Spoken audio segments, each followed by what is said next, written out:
I just emailed you both the sign-in sheet for the meeting, and we're ready to go on my end. As soon as you guys are ready, we can start.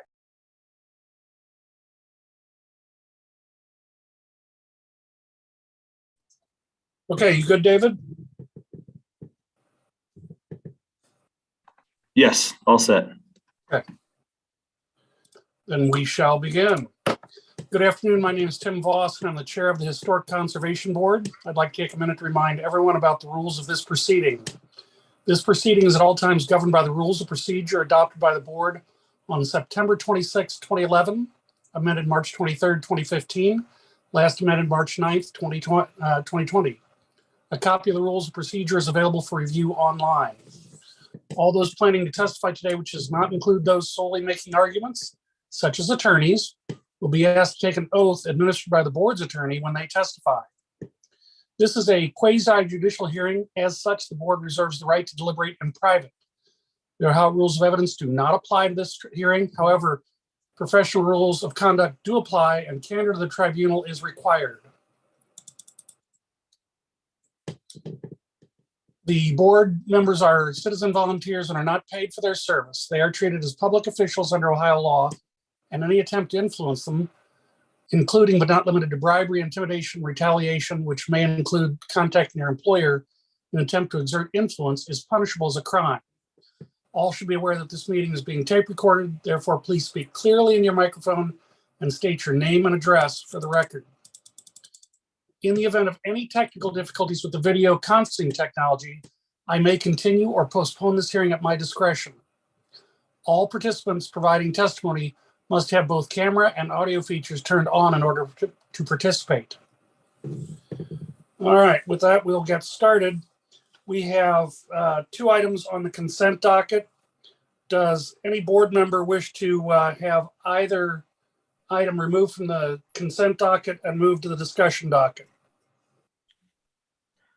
Mr. Chair, yeah, Sandra, I think we were about to say the same thing. We did have one neighbor that wanted to testify, and I know that we may have done it differently in the past, but I believe that we should take in that testimony from that neighbor before making any motion. What project are we talking about? That would be item number 2. Okay. Madison So Avenue. we'll move 1890 Madison Road from the consent docket and put it onto the discussion docket. Does anyone wish to have item number 1, 1628 Walnut Street, moved from the consent docket? Absent that, I will entertain a motion on item number 1, 1628 Walnut Street. Chairman, I'd like to make a motion to approve the certificate of appropriateness as laid out by staff. Second. And numerical variance.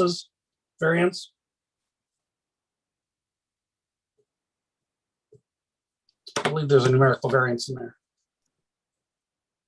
You're muted, Tom. It looked like Tom was talking, but unmute. Zoning relief.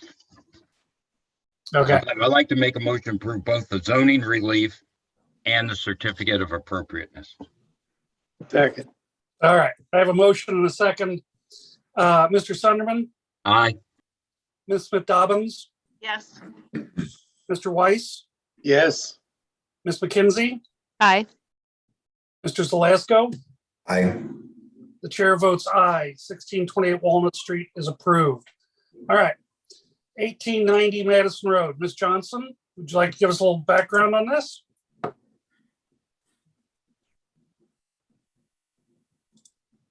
1890 Madison Road is within the East Walnut Hills Historic District in the SF10 zoning district. The applicant is requesting a certificate of appropriateness for the construction of a covered terrace with fireplace and hot tub at the existing terrace and swimming pool. There is some zoning relief associated with this request. Maximum accessory structures permitted are 2. There are 2 existing on the property, which are a pool and a detached garage. 2 new accessory structures, a covered terrace and a hot tub, are proposed, and so a variance to allow for accessory structures is required. The maximum height for an accessory structure is 15 feet. The height to the top of the chimney is 22 feet, 10.25 inches. So a variance of 5 feet, 10.25 inches is required. And then a minimum setback for accessory structures is 3 feet, and the side setback is 1 foot 7 inches. And so a 1 foot 5 inch variance is required. 1890 Madison Road is a single family colonial revival brick building built in 1899 and designed by Elsner and Anderson for LD Drury. I did include the OHI form just for your information. It's a contributing structure to the East Walnut Hills Historic District and has an existing detached garage and a pool in the rear yard. This is a property that is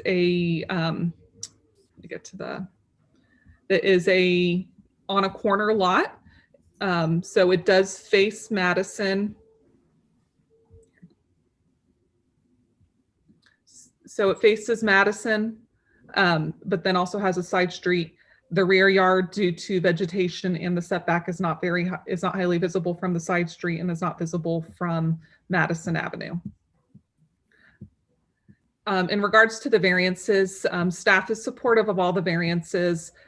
The accessory structures, while there are proposed 4, generally we don't count the pools and hot tubs within the count, but as there was other zoning relief, we did just want to go ahead and make sure all of that was in there. So the fact that they have really 2 above, what we'll call above ground accessory structures is the request. In regards to the height is to the top of the chimney. In accessory structures, it does not designate how you measure the height as you do with a regular building, which is to the midpoint of the pitch of the roof. So we did measure to the top of the chimney. The chimney is taller than 15 feet, but the rest of the structure is within that 15 feet. So it is only the chimney that is really going above the requested or the required height or maximum height of accessory structures. As for the setback, they are building on an existing wall that is already at that setback. And so they are building up, and therefore they still do need to request the setback. However, staff is supportive of that as there is an existing wall and they aren't increasing or decreasing the setback. They're keeping the same setback and just increasing the height for the wall.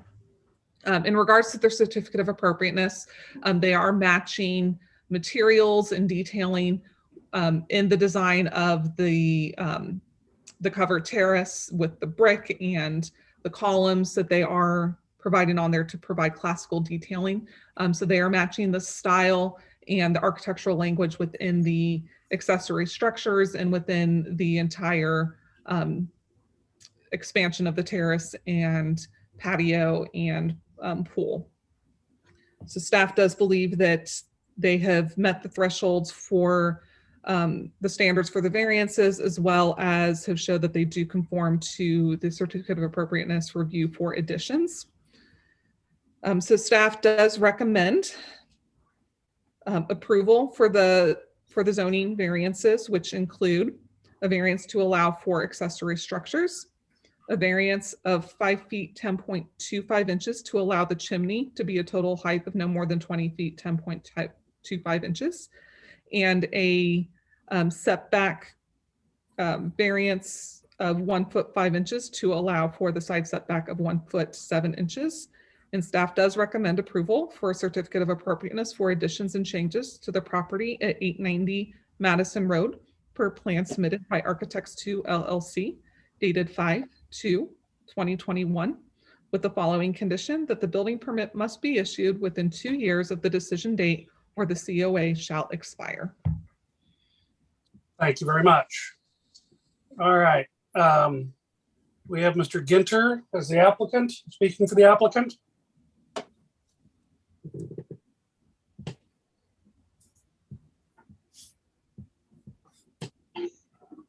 Unmute. Is Mr. Ginter with us? Here, there. Sorry, I was on mute. I apologize. Steve Ginter, Architects 2, 66 Locust Avenue, Lakeside Park, Kentucky. Uh, Thank you. We need to get sworn in, Mr. Ginter. Mr. Ginter, if you could please raise your right hand. We need to swear you in before we hear your testimony. Do you solemnly swear the testimony you shall give will be the truth, the whole truth, and nothing but the truth? I do. All right, what do you have to add that Ms. Johnson has not told us?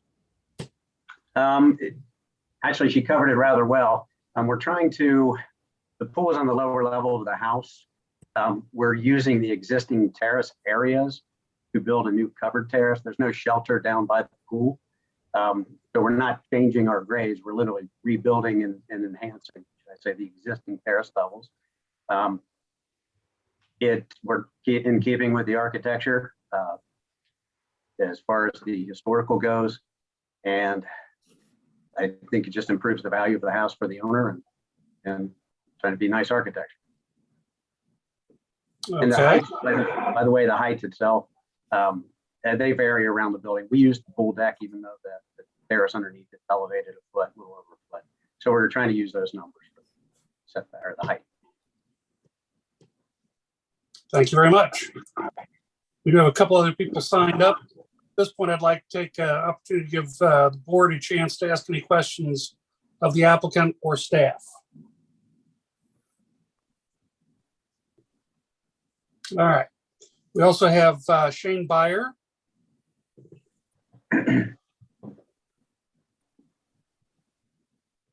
Hi. Hi. Is there anything you'd like to add?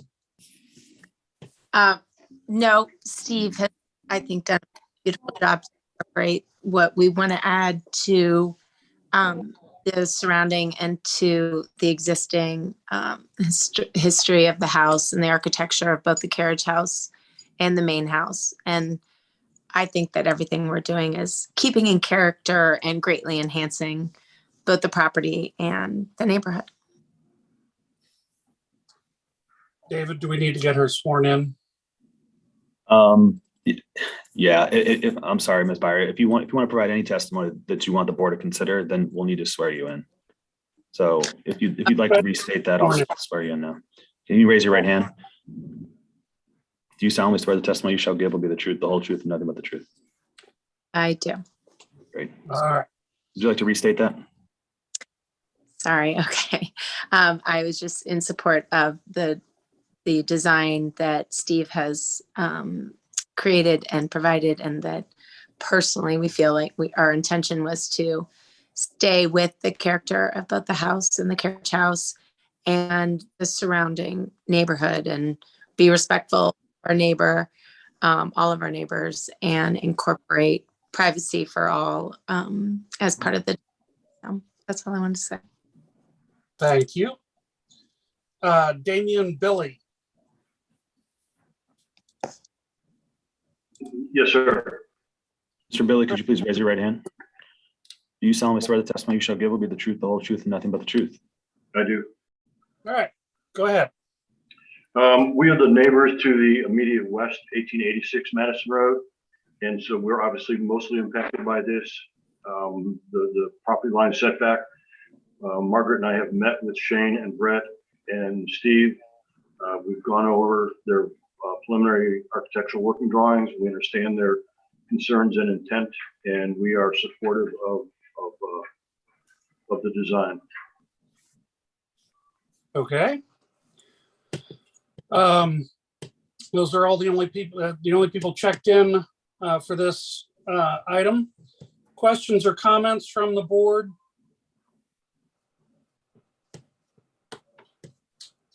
Absent that, I will entertain a motion.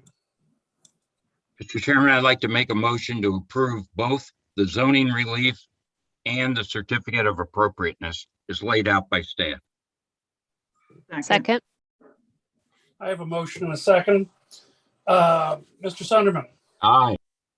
Ms. Smith-Dobbins, Yes. Mr. Weiss, Aye. Ms. McKenzie, Aye. Mr. Zelasco. Aye.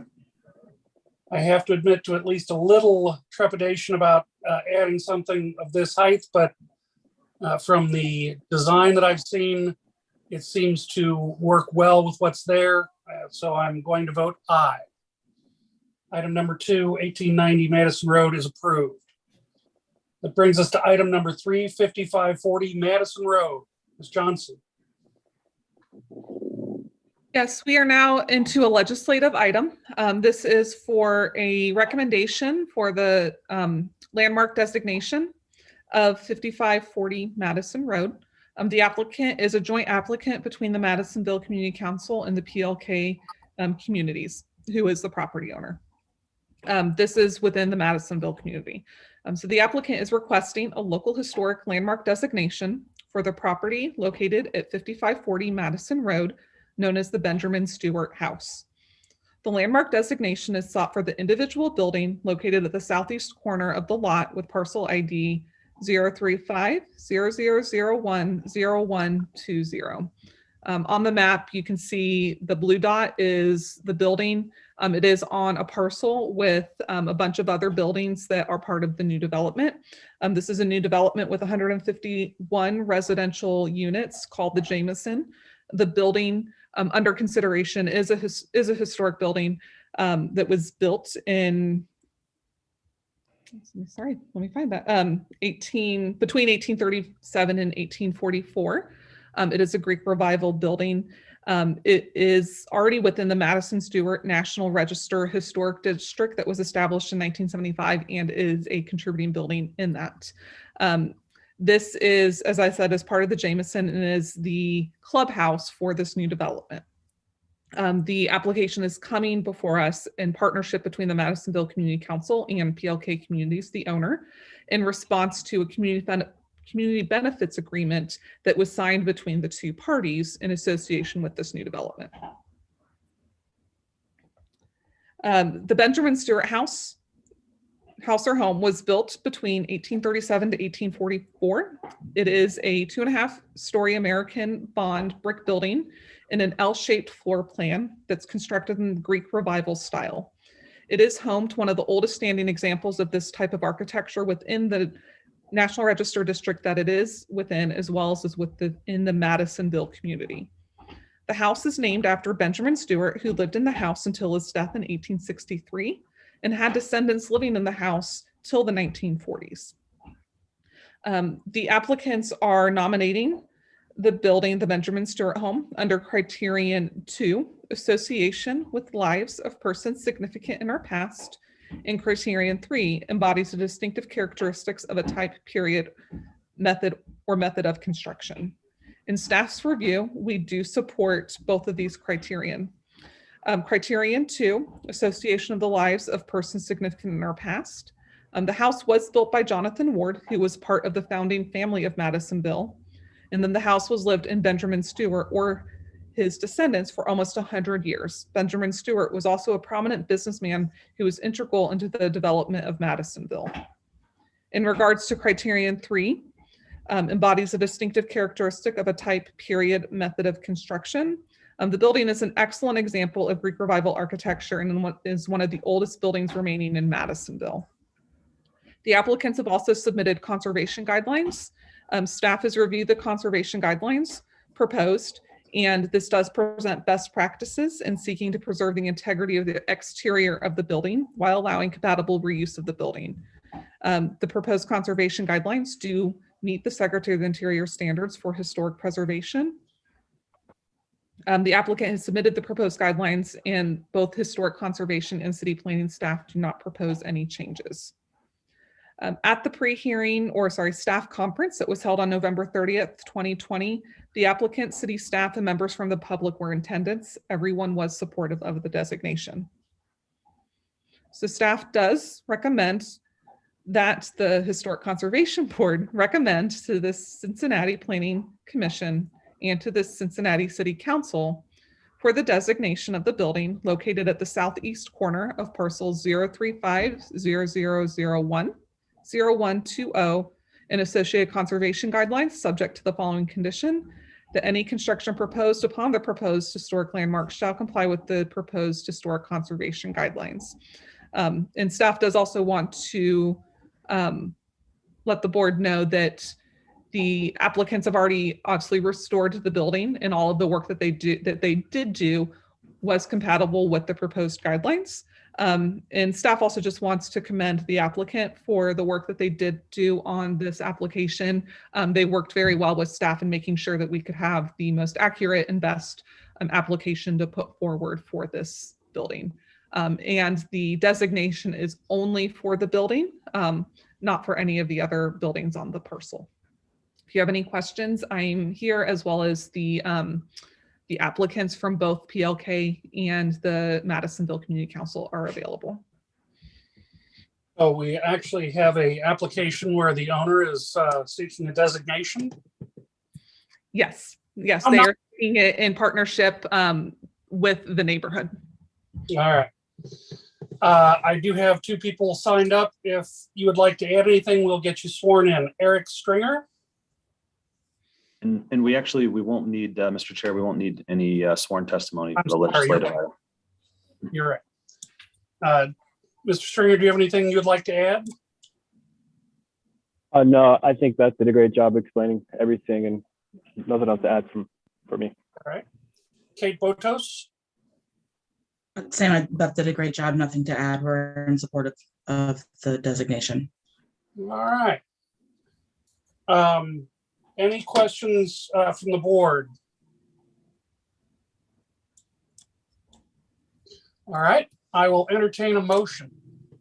Mr. Chairman, I would make a motion that we recommend designation to Planning Commission and City Council. Second. We have a motion and a second. Mr. Sunderman, Aye. Ms. Smith Dobbins. Mr. Weiss, I abstain. Ms. McKenzie, Aye. Mr. Zelasco. Aye. The chair votes aye. We recommend to the Planning Commission and Council approval of this designation. All right, we do have some other business on our agenda. Shouldn't take very long. Starting with Ms. Johnson, you have it as November COA, but I think they're October certificate of appropriateness approvals. Am I correct? You are correct. I apologize. Yes, they are October. That's all right. I was looking, I didn't see anything that said 11 in it, so I was like, wait. All right. I make a motion that we approve the staff level COAs from the month of October. Second. All right, Mr. Sunderman, Aye. Ms. Smith Dobbins, Yes. Mr. Weiss, Yes. Ms. McKenzie, Aye. Mr. Zelasco. Aye. All right, the chair votes aye. We've approved the October staff level approvals. All right, Ms. Johnson, you want to go through the delegation memo quickly? Yes, I can. And if David can add anything, if need be. Either one, feel free to. give us a So quick- we haven't proposed any changes from what was adopted, I believe, last summer. So we just basically need it to be reapproved unless there are other changes that the board would like us to make to it. Does the board have any changes they'd like to see? I didn't notice anything. Absent that, I move that we approve the 2020-22 delegation memo. Do I have a second? Second. All right, Mr. Sunderman, Aye. Ms. Smith Dobbins, Yes. Mr. Weiss, Yes. Ms. McKenzie, Aye. Mr. Zelasco. Aye. The chair votes aye. All right, and I guess we're getting together too regularly, so we have to modify our 2022 hearing dates. I move that we accept the modification as sent out by staff. Second. Second. All right, Mr. Sunderman, Aye. Ms. Smith Dobbins, Yes. Mr. Weiss, Yes. Ms. McKenzie, Aye. Mr. Zelasco. Aye. The chair votes aye. All right, so we have modified our hearing dates. And then the updated application. Yes, we are still working on those. There's some more discussion that we needed to have internally on some proposed changes, and we're still trying to vet some of those out. So we will have those at our first meeting in January, which will actually be the second designated day for meetings. And we do not have any applications for the first hearing date in January. So I believe it will be January 24th will be our first meeting in January, and we will have those ready for review at that time. All right. Do we have any other business? I guess we don't. All right, then I will entertain a motion to adjourn. So moved. Second. All in favor? Aye. We are adjourned. Everybody have a happy holiday and Same to see you you. on the 4th of. And to everyone else. All right, thank you. Thank you all. Bye-bye.